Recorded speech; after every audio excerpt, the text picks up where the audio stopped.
Okay, good afternoon, everyone.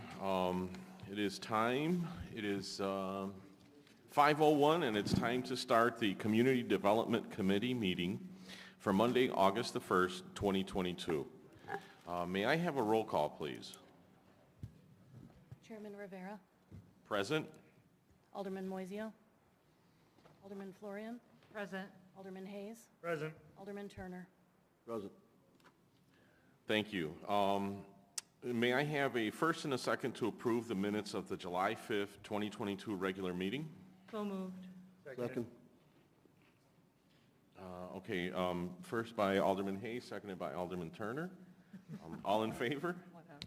Aye. Aye. Any opposed? Okay, thank you very much.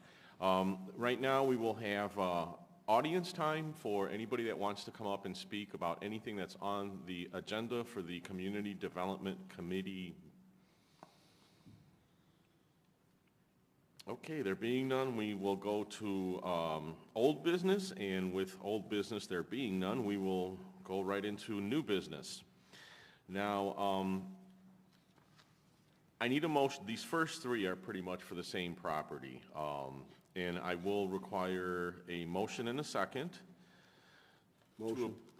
To approve an ordinance of, motion to approve an ordinance approving zoning calendar number 2667 and map amendment rezoning from B2 community shopping to R6 general residence for property located at 36580 North Delaney Road. I'll make the motion. Okay, did you get that, Noel? First from Turner, second from Florian. Are there any questions to the motion? Roll call, please. Alderman Hayes, Aye. Alderman Turner, Aye. Oh, sorry. Alderman Florian, Aye. Chairman Rivera. Aye. So that was next. Thank you. B, motion to approve an ordinance approving zoning calendar number 2668, a map amendment rezoning from R5 limited general residence to R6 general residence at 0 North Delaney Road. May I have a first and a second, please? So moved. Okay, first by Alderman Turner, seconded by Alderman Florian. Any questions to the motion? Okay, there being none, may I have a roll call, please? Alderman Hayes, Aye. Alderman Turner, Aye. Alderman Florian, Aye. Chairman Rivera. Aye. Thank you. Okay, item C, motion to approve an ordinance approving zoning calendar number 2669, a conditional use permit for a residential planned development consisting of 364 multifamily units at 36580 North Delaney Road. May I have a first? Motion. So moved. Alderman Florian, a second. Seconded. Alderman Hayes.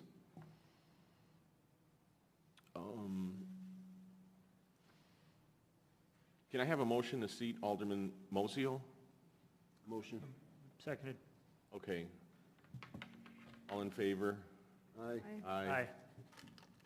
All right, and now we move on to the motion to approve the ordinance, calendar 2669. I had Alderman Florian first, and seconded by Alderman Hayes. Sure. Any questions to this? I do have two questions. I know the gentlemen are here. I forgot to ask you these earlier. One of the questions I have is about the three-bedroom units. It's come to my attention, my office is on Greenleaf, and there's a large apartment complex down the street from me, and several of the women that work there come to see me, and I was talking to them about this.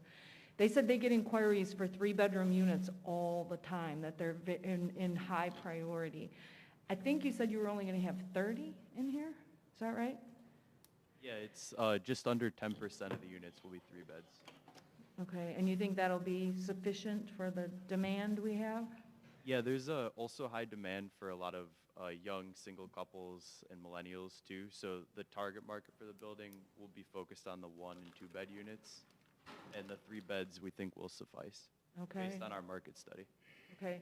And then the other question I had was about electronic charging stations in the garage. How many of those do you have? I believe per the plans, there's 3 or 4 per floor of the parking garage. Okay, well, we're supposed to be all electric in how many years? 2050. Oh, is it that long? Oh, I was thinking it was sooner than that. Well, the conduit will be there too if we have to expand them. So you're putting the infrastructure in, so you'll have more. Okay, perfect. Thank you. All right, if no further questions, may I have a roll call, please? Alderman Hayes. Aye. Alderman Turner. Aye. Alderman Florian. Aye. Alderman Moiseo. Aye. Chairman Rivera. Aye, thank you. Thank you, gentlemen. The next 4 items are associated with 701 Belvedere Street. The first one is item D. Motion to approve an ordinance approving a zoning calendar number 2671, a variance on lot size requirements for motor vehicle sales in enclosed buildings in B3 District at 701 Belvedere Street, west side of the building. May I have a first and a second, please? I'll make a motion. Seconded. I have a Alderman question. Turner makes the motion, Alderman Hayes seconds it. Any questions? Yes, I have a question in reference to this. I'm concerned that how close is this to the residents? Because I get a lot of complaints about parking issues, noise level.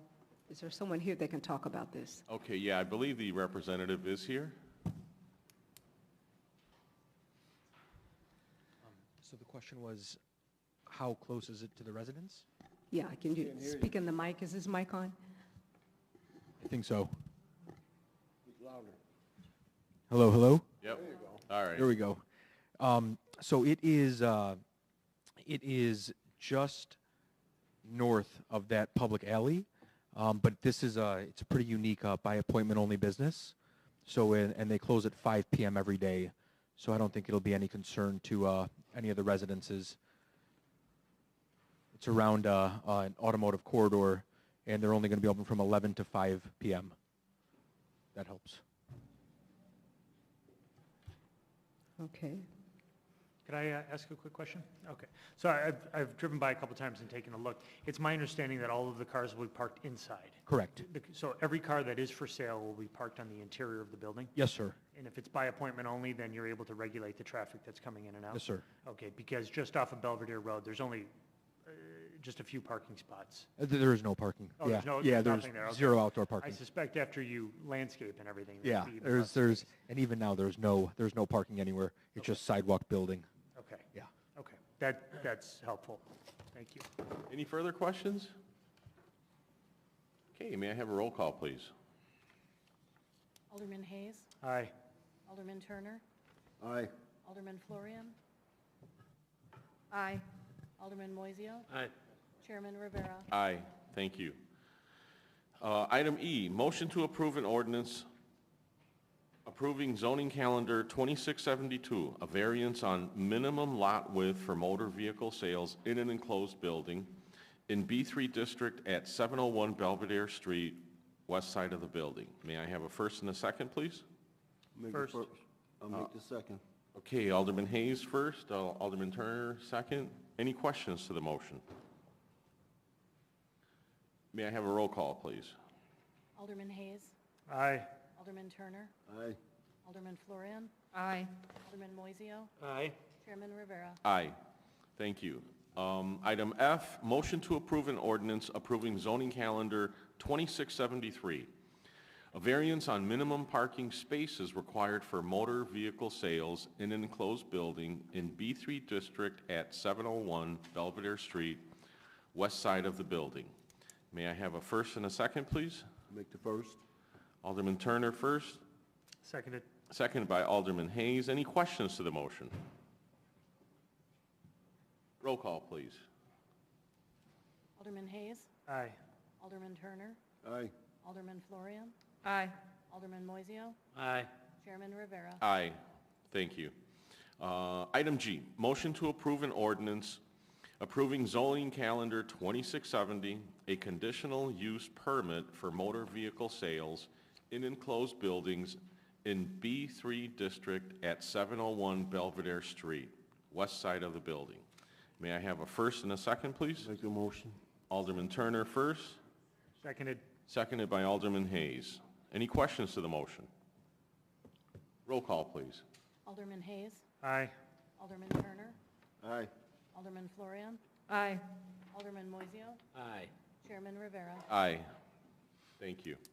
Item H, motion to approve an ordinance approving zoning calendar 2674, a conditional use permit for an auto body repair in I-2 District at 3055 Washington Street, lower west and rear portion of the building. May I have a motion? I'll make the motion. Motion by Alderman Turner, Second. seconded by Alderman Moiseo. Any questions to the motion? Roll call, please. Alderman Hayes. Aye. Alderman Turner. Aye. Alderman Florian. Aye. Alderman Moiseo. Aye. Chairman Rivera. Aye, thank you. Okay, moving on to item I. Motion to adopt an ordinance amending section 14-1101 of the Code of Ordinance to eliminate the special event permit fee for block parties. Make the motion. This matter was presented before the Finance and Purchasing Committee at the meeting held on July 18, 2022, and I have a motion by Alderman Turner, Second. seconded by Alderman Moiseo. Any questions to the motion? Yes, we have. Oh, Well, I think the mayor takes precedence over me, doesn't she? I know many of you wanted to hear what my opinion was on this. I don't care whether we charge for a block party or not, but what I would like you to do is come up with some guidelines of what is the difference between a block party and a special event. Because half of your block parties are truly special events, meaning they're selling food, there's vendors, there's tents that are over the size that need to be there, and we need to have some kind of policy one way or the other because it's not defined in our ordinances. So one way or the other, we have to know to be able to tell staff what is truly a special event and what is not. So I'd like you to take some time in the committee to come up with that. You're the legislators, I'm not. I'm willing to do what you want me to do, but you need to direct our staff so that we know how to handle this because it is becoming a big problem of separating that line. So that, like I said, the fee is not an issue for me. It's just making sure how we define a block party versus a special event. all right, thank you, Mayor. Alderman? So I am obviously in favor of our community getting together. I'm in favor of block parties. I'm in favor of neighbors knowing each other. What I'm not in favor of is one person having 7 block parties. I don't think that's a block party anymore. Like the mayor said, if you're selling food, if you have vendors, that's not a block party anymore. So I think we should define what a block party is and what a special event is, and we should if you have vendors, it's not a block party, in my opinion. And maybe only the first block party should be free to discourage these kind of things from people applying for multiple block parties. I mean, I just don't believe one person has 7 block parties in a year. That seems a little excessive to me. So I do think there should be some definition and parameters around it, but I'm definitely in favor of people having block parties. I'm not in favor of that, but I just think that these events do cost the city time and effort to, send out Public Works to block off the street. I was at a block party with the mayor on Saturday at Continental Village, and the firemen were there, and the policemen were there, and they do not work for free. And they're on duty when they come. So it does cost us money to support these events. And I don't know, I'm not opposed to eliminating the fee, but I am strongly in favor of defining exactly what a block party is. Okay. Chairman? So with, Alderman Mozio? Yeah, and those are all valid points, as the mayor's points are all valid too. The thing I think all of us up here don't want to stop is the neighborhood block party. I think we're all bright enough to know that that's not something we want to stop. Have there been abuses of this? Absolutely. I remember a number of years back, yeah, you'd have one person fill out a block party request, and the next thing you know, it was a birthday party for their kid, and the neighbors were like, what the hell's going on? You blocked off my street. That we have to stop. Then we went to the 3 signatures, which is, I think, is a good thing. Maybe what we should do is give this to staff and say, what would make this really easy for you guys to determine what is what? What, as far as, and obviously someone should not have 7 block parties, right? So, and obviously you can't, if you have a block party right next to a business zone, now you're getting maybe a little bit tricky, maybe you're trying to take advantage. I think we all understand that. But maybe we should do that, Your Honor, is maybe ask staff, what makes this simple for you guys? What makes this simple? Because the 9 of us up here, we all know we can all talk in circles till Christmas. Go to the experts, go to the people that have to do the work, go to staff and say, guys, what makes this easy for you to determine?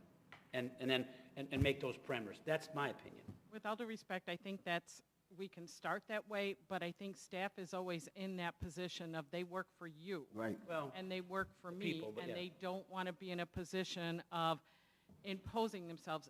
You guys are the legislators. It really should come from your direction of what do you think. You go to your block parties, you know who's abusing them, who's not. Staff doesn't have that. okay. I mean, in my tenure up here, I've never been to a block party where it's not been a block party. But that's me. I'm just unique. I've never been to one was abused as a special events permit. Now, I hate to put more work on a very capable corporation counsel down there, but just like everything else in life, can we just copycat somebody's block party and special event ordinance that would maybe discern this out better for people? If that is possible, maybe that's the way to go. Just find an ordinance that we can find that we're We happy don't with even and have to have copycat. this as an ordinance, am I correct? We can do it as a policy. Or policy, Correct, but, yeah. whatever. Yeah. Okay, so what I'm hearing is that we're going to hold off on this until we define. We can Excuse rescind me. the fee today, but we got to come up with parameters for the block party. Yes. I have a question. Okay, yes. Alderman Bolton? I understand in the past few years, I've worked to hit, it's already written a distinction between block parties and special events. Can we still use those guidelines? There's not really a distinction in your ordinances for that. There isn't. So, and again, what this is basically people figuring out loopholes, and we just need to firm up those loopholes. People get creative, and we just need to be on top of the creativeness of what are they doing, because like I said, a block party is generally less than 100 people. When you're talking 300 to 500 people, that's not a block party anymore, that's a special event. Right. So that's one way of controlling it. The other thing is limiting the number, limiting the sale of food, because if it's a block party, people are either bringing their own food or you're doing a grill or whatever it is. It's generally not that you're selling food. So there's different ways that you guys can all decide you want to do this. But it's just that calling something a block party and then you're doing backpacks and you're doing food distribution and clothing distribution, that is not a block party. That's not the purpose of a block party. So, like I said, I think it's something that we talk to Corporation Council about, but it's really you guys that you're at the block parties, you see what happens, you're the ones who approve the applications. So it's not staff that approves that and doesn't have the ability to prove that, so it really needs to come from your direction of what it is you want. But certainly it's something that can be worked with Corporation Council on. If I may. Okay, yes. Yeah, I totally agree with the mayor and others. Alderman Moiseo and Alderman Florian, we do need to define it, and I think it's really low-hanging fruit. We can easily do that. Not here. I think we should hold this over to our next meeting, firm it up in committee. That way we all have time to think about it, put something down, and then we can kind of put our heads together. And then the other point I wanted to, or question I wanted to raise, we had also talked about refunding the fees that people had already paid for block parties. Is that in this ordinance? I don't think that's included in the verbiage that we're voting It is. on. It is. Is it? It was. Yeah. Okay. Thank you. And I apologize for not having read it. That's my comment. Thank you.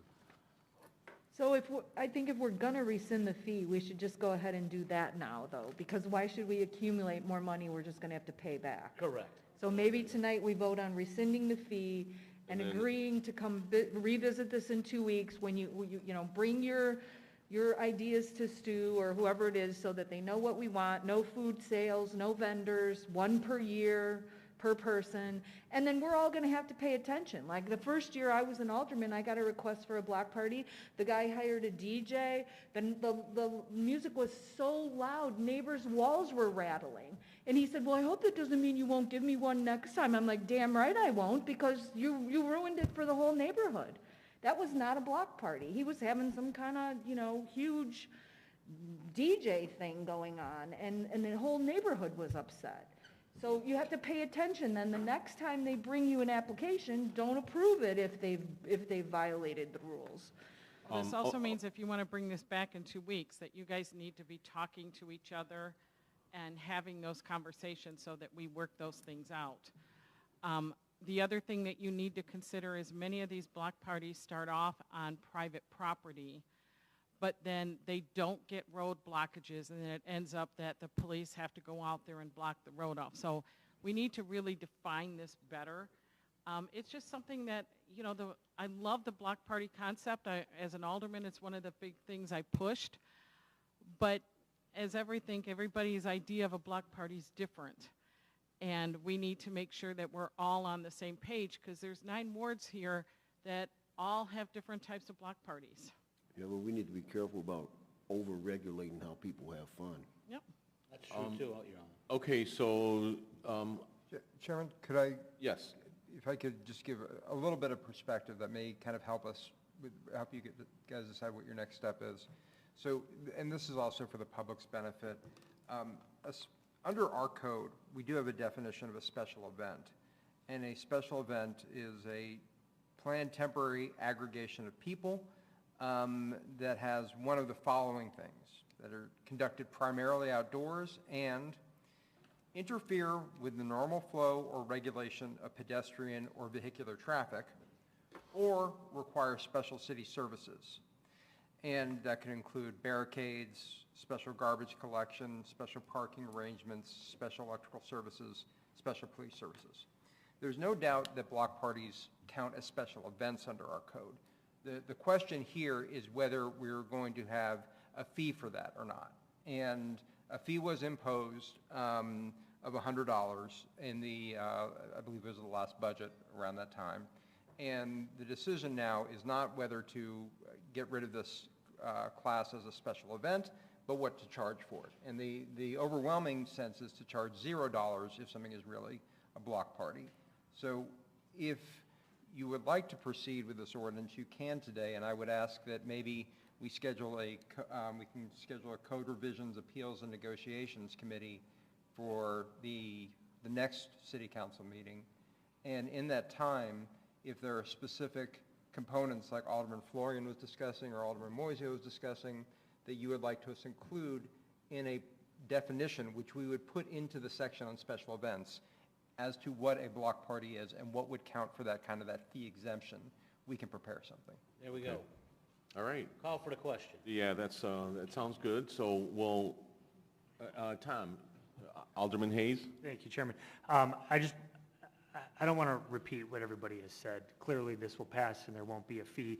I just want to remind everybody that everything we're talking about right now is oversight and enforcement and regulation, and that takes resources, and it takes time, and it costs money, whether it's the city resources of people going out there, or it's, I mean, I know we get paid to do what we do up here, but everything takes time. We've already spent a lot of time talking about this, and I think the fee, although it will likely be rescinded, operates not as a barrier to those that want to have a legitimate block party, but as a deterrent to those that want to abuse the process.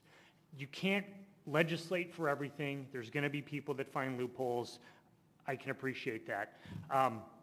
But I just want to kind of make sure that that's clear to everybody, that it costs time and money to enforce and regulate these things. So I'd like us to keep that in mind, not only as it relates to block party permits, but to everything that we do. Because we sit up here and we make rules, but we don't really think about how they're going to be enforced or who's going to be the one enforcing them. And it takes our staff, our very capable staff, a lot of time to regulate the laws that we pass. So I would just encourage everyone to keep that in mind as we proceed, not only with this, but with everything. The last thing we want to do is create more issues and then have to re-legislate. So just think through it. I like Stu's idea, voting what it is we're called on to vote on tonight, and then having a special code revision meeting. Maybe it's a policy, maybe it's code revisions, but to work it out so that it's very clear, enforcement is very clear, and the method by which it's regulated and enforced is very clear, so we don't have any gray area as it relates to this. It's supposed to be fun, it's supposed to be for the benefit of the community,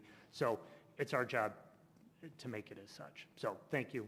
If you'd like to know approximately how many hours go into this, is it takes our staff about 13 hours for a block party because each department has to go through everything. The initial people have to look at the application. It gets sent out. There may be back and forth questions that go over tent sizes or whatever. And then you also have your police and fire on top of that for the days of those events. So just so you have an idea, like I said, I'm fine either way. I just need to know how to direct staff because it's very, very difficult for them to figure out what the difference is, and they really shouldn't be in that position. That should be us as legislators sorting that out for them. Thank you. Okay, great. Yes, Alderman Bolton? Yes, I just want to say thank you, Alderman Hayes. Thank you, Mayor, and everyone that has commented. It is true. I want to validate that fact. It is a cost to the city, but also working with and being a voice for my constituents, they too come out of pocket and spending food and spending money on their block to accommodate any activity. So I just want us to be also mindful of that as well. Thank you. Thank you, Alderman. Well, thank you, everyone, for this lively discussion. And so we will go ahead and vote on the motion, and we will have further discussions to define the process. Do I have a first and a second? Yeah, Turner and me. Okay, all right. And so roll call, please. Alderman Hayes. Aye. Alderman Turner. Aye. Alderman Florian. Aye. Alderman Moiseo. Aye. Chairman Rivera. Aye, thank you. Okay, item J, motion to approve an ordinance amending Chapter 21 of the City Code regarding parking on driveway aprons. May I have a first and a second? First. Second. Alderman Florian first, Alderman Hayes second. Any questions to the motion?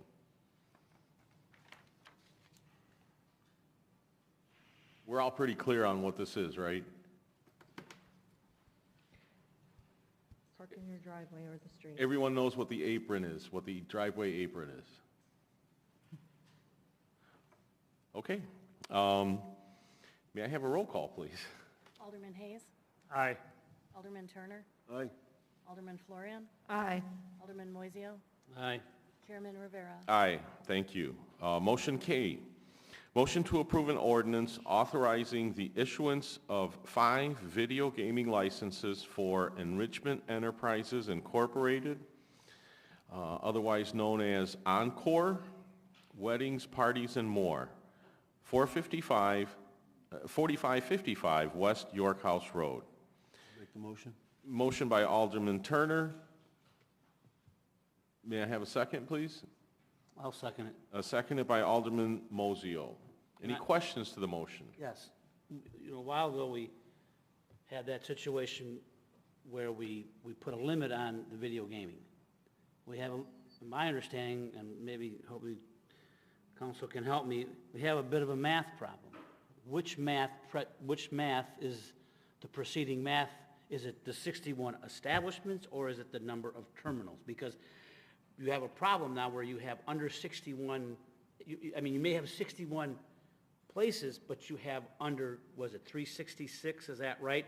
You have under 366 terminals. So when we did this, I don't think we made a distinction on which math was the binding factor. So the way that I read the ordinance and the way, and staff concurs with this, is that there are a few limits. You can have no more than 366 terminals in the city. Those 366 terminals can be divided amongst no more than 61 locations. And no location can have more than 6 By machines. state law. So you could have, if every location only had one, you could have only 61 machines. So each one, it kind of serves as a limit in itself. But probably the most important one is the number of machines, or the number of locations. And what occurred in this case was that a location lost its license through the state. So it was no longer allowed by the Illinois Gaming Board to continue having VGTs, video gaming terminals, in its location. At that point, Encore Enrichment or Enrichment Enterprises had sent a letter with an intent to obtain licenses. They had gone through the process with the state. They had met all requirements, and based on the fact that we have an available location, they are eligible to receive the licenses they are requesting. They're only requesting 5, I believe, so they're not requesting the maximum amount of licenses. So this would make it then 61 again. Yes, it would be 61. And the licensing department is doing its best, not doing its best, it's doing a very good job now of keeping track of which licenses are in which hands. And so that is a long answer to a short question. Thank you. No, I understand. Any other questions to this motion? Alderman Florian. Yes, so this is in my ward, and if you'll all remember, probably about a year ago, we all, I believe, unanimously voted to agree to convert the hotel at Mid Lane to an assisted living facility. This property is on the same exact property. It's not the same building, but it's the same property. I think it's very I don't know what word I want to use. I don't think it's a good fit to have video gaming machines on the same property as you have an assisted living facility. I know it's not one of the exemptions as far as the state is concerned, as far as a church or school or that kind of stuff, but I am asking that you think about this and vote no on this proposal, because I just don't think this is a good fit for this property.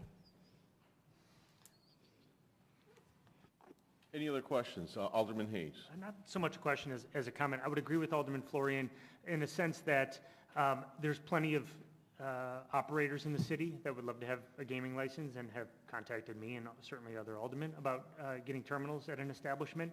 And if we have an option on where to place or approve, not so much place, but approve an application for a gaming terminal, I don't think that right next to an assisted living facility where there's going to be a lot of traffic generated by as Alderman Florian said, same property, the party planning event for weddings and parties and such, then also traffic generated by the gaming terminals when there's inevitably ambulances, emergency vehicles, people coming to see their families. It's just the juxtaposition, or like they're polar opposites, a gaming facility and an assisted living facility. So I'm not articulating it that well, but I just don't think that we want those two operations taking place on the exact same property or adjacent parcels as it may be.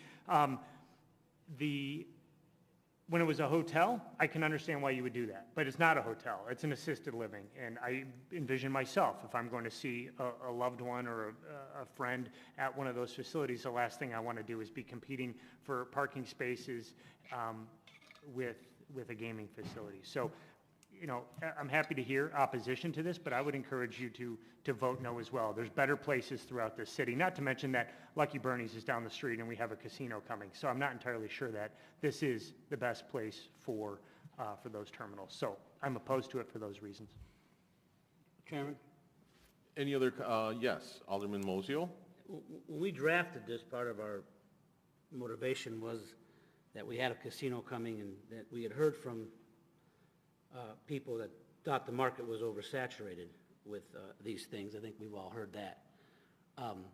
And I've been pretty consistent of being about pro-business, but I did vote for this because I helped strike the deal about this. This also included the push tax and the number and all that. And again, part of our motivation was that at some point, some of these terminals would go by attrition, and you do have a casino coming. This is an example of one going by attrition. And again, I don't think the location is where you want, 5 terminals. I can't tell you the number of people that have called me and told me that, they would like to apply for a license for their place. Yeah. My opinion is I'm not going to approve any more video gaming licenses till I see what happens with the casino and what the attrition from the casino happens. I just don't think I don't think I'm switching gears on that, but that was the deal I struck when we crafted that ordinance, and I told people that I wouldn't vote for any more if I got the number and we got the push tax and all that, so I'm going to stay true to what I said, so I'm going to be a no on this one. Thank you, sir. Well, everybody else? Stuart? Yeah. We already have public comment. Wait, I got Stuart that's going to, Yep. okay, I'll read it Alderman? up and speak. Yeah, so, I don't know why we all get in an uproar about these gaming terminals and assisted living. Adults are gonna go and play the games, and it doesn't matter. People living in an assisted facility have disposable income, and they get to choose what they do with their income, whether they want to gamble it or give it away, that's their business. Tom, you mentioned competing with other, traffic and all that. We do that anyway. There's traffic, there's parking issues no matter where you are. And I just don't see what the relevance is or the sensitivity is about having video gaming near an assisted living facility. So, I mean, what are you going to say? You can't have, there's a gas station over there. I think they sell beer and wine. Well, it's near an assisted living facility. I don't think they should have beer and wine at the gas station. Where does it end? We got to draw a line somewhere in how we regulate how people live. And every one of these bars or restaurants that has video gaming, there's tons of regulations about them. They have to have a separation from the rest of the facility. Only people 21 and over can go in there and gamble. They have to have a pour license for liquor. All these regulations, and now you're going to say, well, I don't think they should be able to do that. So, it's a free market. It's a competitive economy. These people have fun, spend their money however they choose to do. I don't gamble, so I'm not likely to go there. You talk about the casino. What's the casino going to do? What difference does it make? You wouldn't ask that if somebody wanted to open a grocery store. Well, how's it going to affect the other grocery stores? Doesn't matter. It's open economy, free market economy. This is an entertainment industry initiative, and I think we ought to let people decide. And the operators who are investing their monies in this facility, they should make the decision whether the market is going to bear it. And if they risk their money and they take a loss, that's their business, not ours. I don't think we should be regulating every iota of everybody's life. I'll vote Thank you, yes. Alderman. Thank you. I have Alderman Hayes. Oh, okay.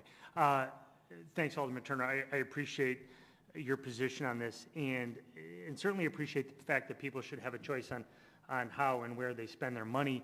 My response, though, is that the individuals that are moving into assisted living facility don't have the same free market abilities. It's not, there's gaming terminals all over this city. You can find them wherever you want. So if somebody wants to go play slots, there's a whole host of establishments that they can go do that, and soon a casino. An assisted living facility, on the other hand, many people don't even move in there by choice. And nice assisted living facilities, ones that have just been recently renovated, they're hard to come by. So a lot of times it depends on geography, proximity to family. So if we're talking about a free market and the rights of all individuals involved, I think we should really think long and hard about the people that are going to be living in the assisted living facility, and that they don't necessarily have the same, I want to be careful, but they're moving in there not always by choice. And sometimes it's out of necessity more so than choice. So we need to be thinking about them when we make this decision. So while I generally agree with the principles that you're stating, I think in this scenario, given the facts, that it presents itself as unique, and we should be thinking about the people who do not necessarily have a voice here tonight. I don't think we should regulate people's lives. Okay, Stuart? One thing that staff had discussed that you may be familiar with the provision in the liquor license regulations of the city that say that when a liquor license is abandoned or forfeited or rescinded, that the number of available licenses is automatically reduced, which is why whenever we grant a new license, we bring it before the council and say that the number shall be increased by one. There's not a similar provision in the VGT ordinance. And so in this case, there is an available license. They have met the standards, and they have attained the state license. For future licenses to ensure that the number and possibly the kind of the amortization that Alderman Moisio had talked about, we could bring forward at a future meeting, even at a code revisions and appeals and negotiations meeting in 2 weeks, an amendment that would apply a similar mechanism as we have for liquor licenses to VGTs, and would allow either the reduction over time or the ability to kind of more cautiously look at individual applications.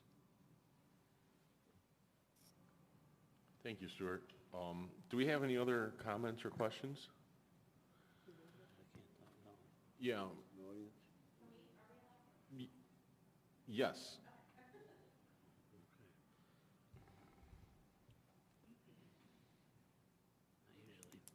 That doesn't matter. Better now than council.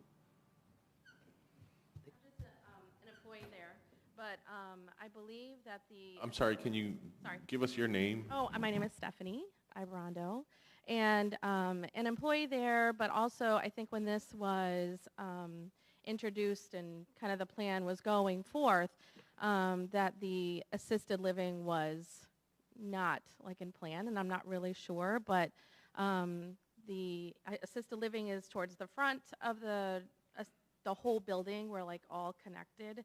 They would have to walk around, but the restaurant is where the games are, and it's in the back, so by the golf and that sort of thing. So I think it's separated enough to be able to, and like you said, you can go anywhere for gaming, but I don't think that we will have an influx of older people coming over there.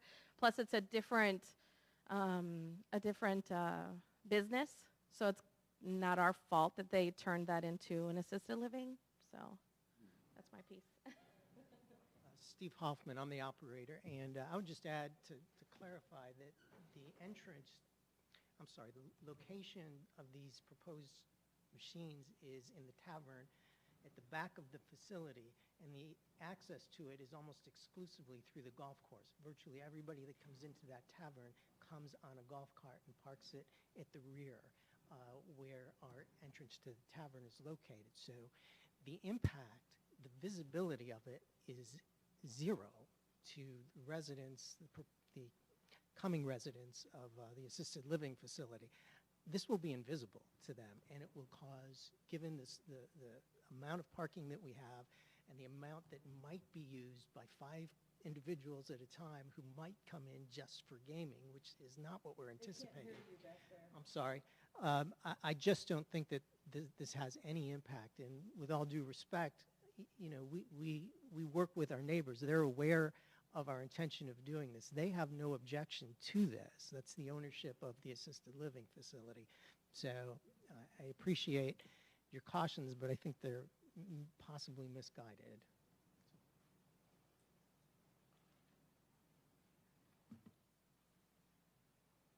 Good evening, Alderman. My name's Marty McAlpin. I represent the terminal operator, Prairie State Gaming, who Mr. Hoffman and Encore are partnered up with for this project.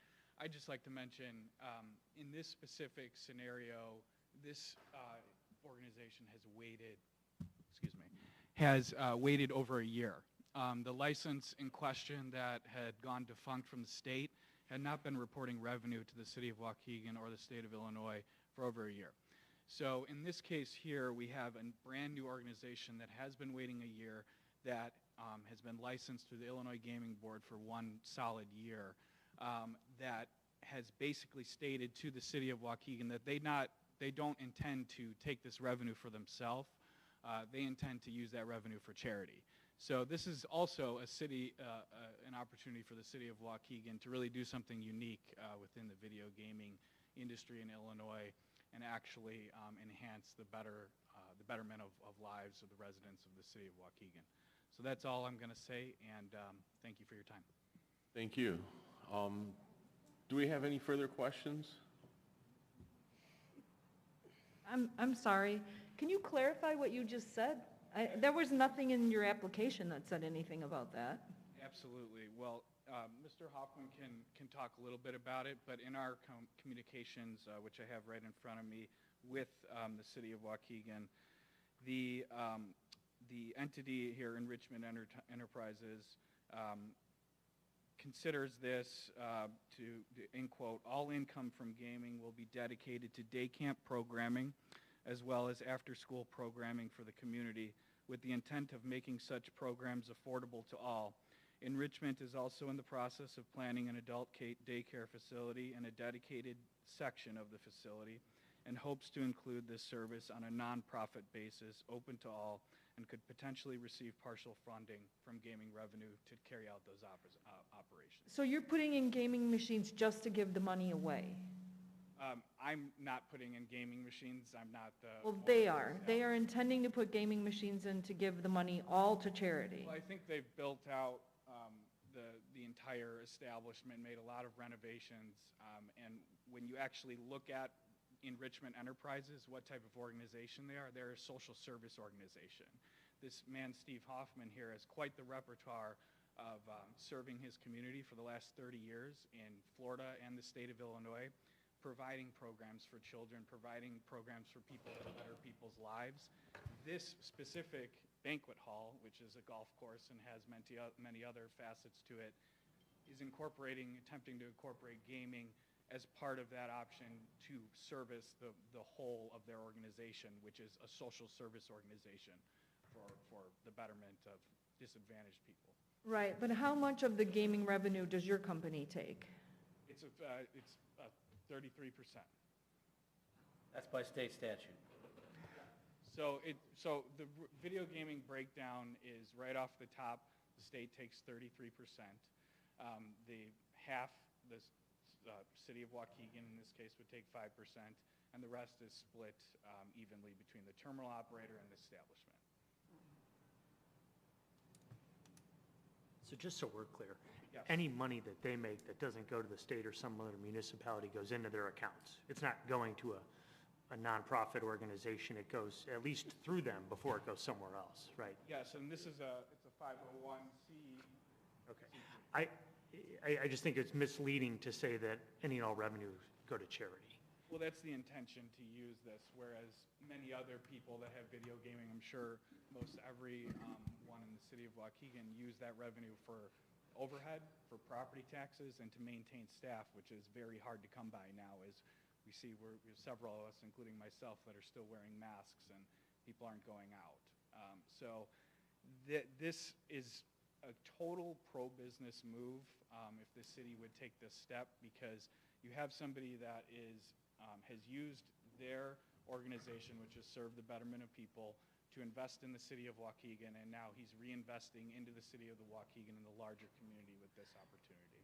Okay. Can I ask how much money you've donated to the city of Waukegan already from what you've done? Like, not to the city, but I mean, to organizations within the city? You mean on behalf of this business, the larger business that I represent? No. Can you speak in the mic? Let me point out that we first got our occupational license, our business license in April of 2020. We were basically closed for the majority of the last 2 years. So We can't hear you. I'm sorry. Just speak right into it. I didn't know, we got the worst audio in the world. We received our business license 2 years ago at the beginning of the pandemic, and we've been paying our overhead ever since that time, primarily out of pocket because we've been closed. We were closed for a solid year, and so we're just starting to get back up to speed now. So the answer to your question is no, we haven't made any donations to the city of Waukegan. Thank you. And Alderman Moiseo, can you just clarify for me, when this ordinance originally came to the city for video gaming, was it not the intention to help establish businesses that were already in the city that were failing to thrive, basically? I think it was part of it. It was just another revenue stream for existing businesses and, of course, other businesses that have come along since then. It was not just specifically for businesses that have been established. It was, I mean, you'd have to ask each individual alderman what they thought it was for, but it was another revenue stream for businesses in the city of Waukegan. That's exactly what it was for. That was the whole impetus with the state. That was everybody's impetus to help businesses with a revenue stream. Okay, thank you. I think Alderman Bolton has a question. Alderman Bolton. Yes, I understand you indicated it's a non-for-profit 501c3. Did I hear you say that? So with that being said, your other support system, don't you get grants and federal and state funding? We get some. I operate preschools as well that are part of this umbrella organization. We do not, for this facility, receive any grants. Our income is from public services that we can use for charitable purposes. I'm sorry. Okay, I have another question. Just Alderman. one last question.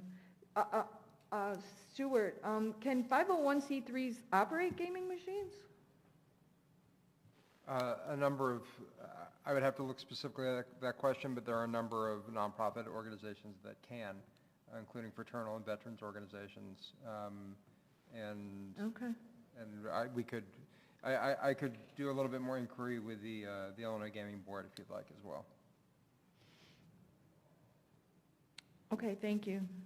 I will just say that this does change my perspective a little bit, but at this point, I mean, I'm not going to hold it over. I'll vote the way I want to vote, but I would maybe have to bring it back up at some point. But the fact that I'd like to talk to this gentleman and maybe see some other things, but I'll stand by what I said originally about attrition and this and that, so, but it may come back up. We'll see.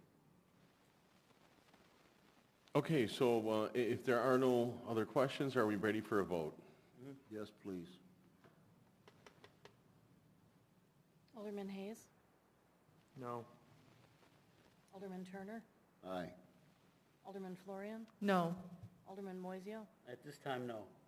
Chairman Rivera? No. Thank you. Okay, the next item on our list, item L. Motion to approve an ordinance creating a Class E restaurant liquor license for Vidiera Jalisco 1 LLC located at 2118 North Green Bay Road. May I have a first and a second? So moved. Seconded. Okay, first by Alderman Mozio, seconded by Alderman Hayes. Any questions to the motion? May I have a roll call, please? Alderman Hayes. Aye. Alderman Turner. Aye. Alderman Florian. Aye. Alderman Moiseo. Aye. Chairman Rivera. Aye. Thank you. Item M, motion to approve an ordinance creating a Class F-1 liquor license for Friendly Freeport Incorporated, also known as the Grand Avenue Mobile at 2107 West Grand Avenue. May I have a first and a second? So moved. Okay, Alderman Mozio, seconded by Alderman Hayes. Alderman Hayes. Any questions to the motion? Yeah, this is right by a neighborhood where people live, and they might walk around the corner and buy a beer or something. Just being facetious. Thank you. Thank you, sir. If there are no further questions, may I have a roll call, please? Alderman Hayes. Aye. Alderman Turner. Aye. Alderman Florian. Aye. Alderman Moiseo. Aye. Chairman Rivera. Aye. Thank you. Item N, motion to approve an ordinance creating a Class C retail package sales liquor license for Sadhi LLC, also known as R&D Food and Liquor, located at 1026 10th Street. May I have a motion? So moved. Alderman Mozio, seconded by? Seconded. Seconded by Alderman Hayes. Any questions to the motion? Roll call, please. Alderman Hayes. Aye. Alderman Turner. Aye. Alderman Florian. Aye. Alderman Moiseo. Aye. Chairman Rivera. Aye. Thank you. And item O, motion to approve an ordinance amending Chapter 6 of the Code of Ordinances regarding regulation of condominium deconversions. May I have a first and a second, please? So moved. Alderman Florian first, Seconded. seconded by Alderman Hayes. Any questions to this motion? Yeah, what was the final one on this? Was it gonna be 80% they had to approve, or 85%? 85, I believe 85. it is. You know, all right. I think that's too much. Call for a vote. Okay, if there are no other questions, may I have a vote, roll call, please? Alderman Hayes. Aye. Alderman Turner. No. Alderman Florian. Aye. Alderman Moiseo. Aye. Chairman Rivera. Aye, thank you. And we go on to number 5, reports and communications. There being none, we go to number 6, and I will take a motion to adjourn. Chairman, one quick question for council. We've had a snafu with our liquor licenses, where somebody's late, yada, yada, this, that. Is it true they're late and expires, they have to go back and reapply? Yes. I think we need to revisit that. That is not only a waste of time for them, but it's also a waste of time for staff.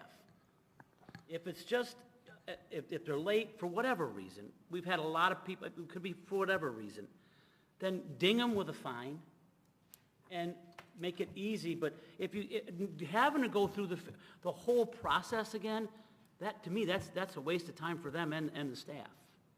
We wouldn't do that with anything else, would we? Or is it just liquor? I'm just asking. If you lose your business license, you got to go back through the whole rigmarole again? Well, I think the application process might just give us an opportunity to gather fresh information. I mean, why are we so over-regulated about liquor? This isn't 1920. We try to control liquor like it's like the most important thing in the world. I don't get it. Are you saying that we're over-regulating No, I the just think renewals? the process of it is, I think. The process of getting it is. Oh, okay. I just think if I already have it and something happens, I had a death in my family, I've been sick, and I forget, just let me, okay, I'm late, can I come pay it and pay the fine and move on? I don't know. I think part of the process also is that the staff does send renewal letters. I know they do, yeah. And at that point, I believe the merchant should have the opportunity to call us and say, okay, this is happening or it's not happening. Just my thought, I'm just trying to be, okay. Alderman Florian? You cannot drive a car without a driver's license. You must have a driver's license. They send you a letter in the mail and say I'm your well aware, license is Alderman expiring. Florian. I'm well You aware, must- Alderman Florian, of You all of must those have a issues. license to sell liquor in the city of Waukegan. I get that. If it expires, maybe it's because I'm an educator. I just try to be curious, not judgmental. That's all. I don't, But I think I'm right too when I say, they're not supposed to sell you liquor if you don't have a valid liquor license. Isn't that true? Yes, but if mine's expired, why can't I walk into City Hall and say, it's expired, I screwed this up, here's my check, boom. You're already on file, you got everything I got, let's just go forward. That's just me, but, you know, if we want to. Alderman Bolton? Yeah, so what I'm hearing Alderman Mozio say, just streamline, expedite the time, right, do the whole process all over again. Right. Just like your license, you just have to renew. So is this not the same process, Alderman Mozio, that you're saying? I mean, there's not a good analogy to it, but I mean, you know, your business, whatever it might be, you know, it's, okay, I'm late, I screwed it up, for whatever reason. And you could just, the best motivation is dollars. I'm not gonna be late again because you just dinged me for one. And just out of curiosity, the people that have spoken with you, Alderman Mozio, is there a reason why they would not want to fill out an application? They said they already have a license. They already have a liquor license. They already did it. They already But it have expired. No, it expired. Do what you, I'm not belaboring the point, I'm done. Okay. I'm chasing my tail. Okay, Alderman Hayes. Wait, I'm sorry. Go ahead. All right. A quick point on that. I think similar to what Alderman Florian said, it is a license to sell alcohol. With that comes a pretty significant responsibility and the absolute need for accountability. So if you're going to be almost a first line of defense against maybe it's minors buying alcohol or people who have been overserved buying alcohol, and we put that responsibility in your hands, but you can't fill out a simple application, then I think it raises bigger issues. And the whole idea, kind of like I said yesterday, it's a deterrent. What I want to hear somebody say is, oh man, I forgot to renew my license. It's such a pain to go through this process again. Like, they're not going to forget again. It's only going to happen one time. So yes, dollars can be a deterrent, but time as well can be a deterrent. So I think at the end of the day, they come before us, they tell us they're going to comply with the law, and then they don't comply with the law. I don't want to make it more difficult for staff, but there should be some onus on the business owners to just make sure they timely file their paperwork. So I'm not opposed to what you're saying, Alderman Moisio, and just levying a fine, but you know, making them reapply is, you know, we could just pull it altogether. Yeah. And say you don't get to reapply, or you have to wait 90 days, or I mean, it could be much more punitive. Maybe so that's what we ought to do. I think it's fair the way it's drafted, but would entertain language if you want to see it changed in the future. So is there a? Alderman Turner, yes. Thank you, sir, I apologize. So is there like a grace period? You know, my license expires on Friday, do I get to? I believe April is the cutoff. Right, but. They all, but so there's no grace period. So if it expires on April 31st, and I reapply for my renewal on April 30th, or the day of April 31st, no need to file a new application. But if I wait until May 1st, then I got to go through a whole new application process. Yeah, I think, also, here's the process. Also, because it's a new license, it's another $1,000 fee because it's a new license We that I've are so already had. business unfriendly, it's incredible. It is. The city of no progress. So, okay, so maybe we shouldn't have liquor licenses. Exactly. Just let them sell it. Sell it. Sean, would you like to explain the process? So for this fiscal year. Just yell. Hello? You can yell at it. It's working, it's just really low.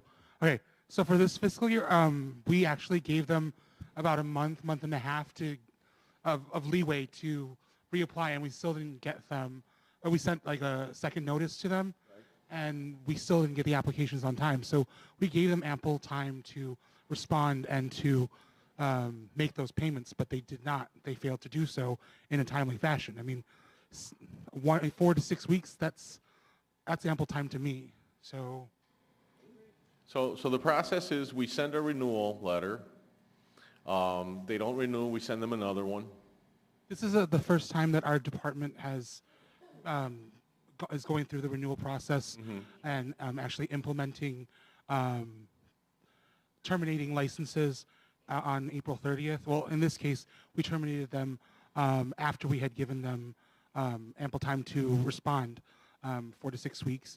And going forward, like, I think that we can, we can, whatever your team would like to suggest, we can, even the alderman, sorry, would like to suggest, we can press forward with that. And just to be clear, so the license year ends April 30th.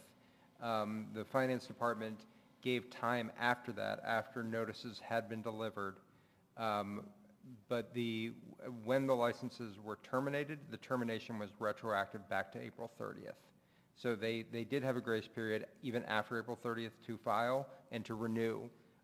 These are the folks who are, that we're seeing come back, do these new licenses that previously had them, are ones that passed the time after April 30th to spend time to renew their applications. Great, thank you. Can I add one thing too? Is we have this with a couple of our businesses right now. They have not renewed their liquor licenses. They haven't paid their food and beverage money. And what happens when their license is expired and they're still open? Does that create a liability for us because we know that they don't have a liquor license? The public doesn't know that. So at some point, you have to have the cutoff date. There has to be a time. And again, once this starts getting implemented, people will understand April 30th means April 30th, folks. It doesn't mean September whenever I get around to it. We just haven't held them accountable. But we also put ourselves at risk with that too, because the public is relying on us to make sure that they have a current liquor license. Thank you, Mayor. Okay, if there are no further comments, I would entertain Motion to adjourn. a motion to adjourn by Alderman Florian, seconded by Alderman Hayes. All in favor? Aye. Any opposed? Thank you. The meeting is ended at 6:07.